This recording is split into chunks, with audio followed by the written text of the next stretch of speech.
Okay, so good morning, good afternoon, and good night. My name is Hiro Imai from 12A Highscope Simatupang. And for today's video, I will be describing my basic engineering project from the basic engineering class. So first of all, why do we need to make stronger buildings for our society? Well, because for a stronger building to exist, that means that we would add protection for people, so that less of their houses will be broken and less casualties will happen. And so there are many ways to make your building stronger. An example of that would be the technique used by the Japanese to make their buildings, which is by interlocking wooden structures, basically. And you might be asking, wouldn't that be weak, or wouldn't that not be maximal for increasing the durability? Well, the thing is, there's the beauty of science.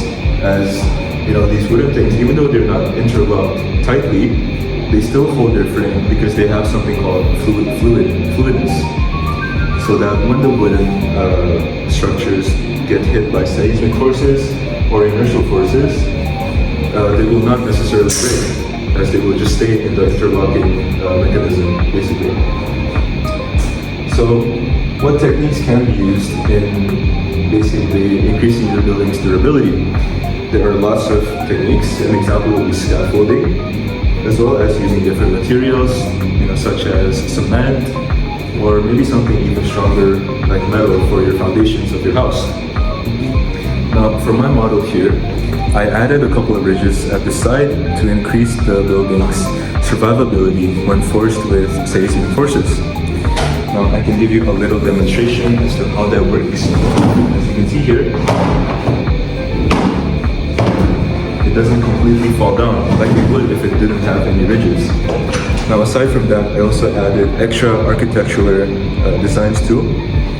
And the point of this was to increase its mass so that it wouldn't be as easy as a stick in the wind, as it would just fall.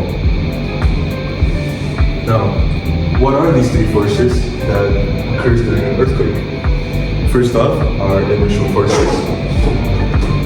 So what are inertial forces? Inertial forces arise from the tendency of objects to resist changes in their motion. During an earthquake, the ground shakes, causing a building to vibrate. This vibration causes or creates inertial forces that act on the building's mass. These forces can be significant and cause structural damage. Second of all are seismic forces. Seismic forces are the forces exerted on a structure by ground motion during an earthquake. These forces can cause the structure to sway, bend, and twist, which is something we will discuss later on here with its formula. So, seismic forces can be both horizontal and vertical, but horizontal forces are typically more damaging. So how do these forces interact? During an earthquake, these three forces interact in complex ways to affect the behavior of a building. For example, gravity forces can increase the stress on structural elements, making them more susceptible to failure, which could be an example here if I hadn't really maximized my design. Seismic forces can amplify the effects of both gravity and inertial forces, further increasing the risk of structural damage. To design an earthquake-resistant building, engineers must carefully consider the combined effects of these forces and take steps to mitigate their impact. This involves using appropriate materials, designing strong structural systems, and incorporating seismic-resistant features.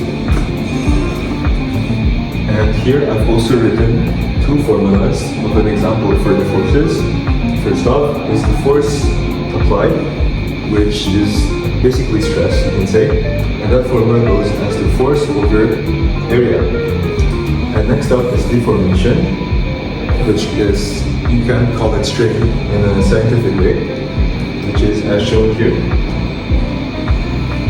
And yeah, pretty much that's it for my main segment. We will move on to more explanations of my structure in the second part of the video, which is now.